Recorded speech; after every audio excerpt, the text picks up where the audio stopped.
আজ সকালে টিফিনে কিছু হেলদি টাইপেরই বানিয়েছিলাম, কারণ ঘরে অনেকদিন ধরে একটুখানি ছাতু পড়ে চলতে, সেই ছাতুটা নিয়ে সেই ছাতুর মাপে দিয়ে দিয়েছিলাম আটা। আমি কিন্তু এখানে ময়দা ব্যবহার করিনি, হ্যাঁ।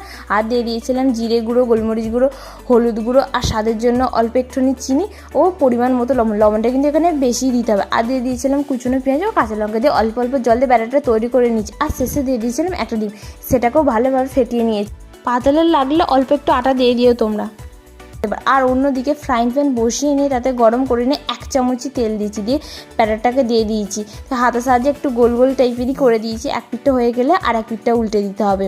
এইভাবেই কিন্তু আমি প্রত্যেকটা করে নেবো। আর হ্যাঁ, এখানে কিন্তু আমি একদমই তেল ব্যবহার করিনি, মানে 1 চামচ মানে 1 চামচই তেল দিয়েছিলাম,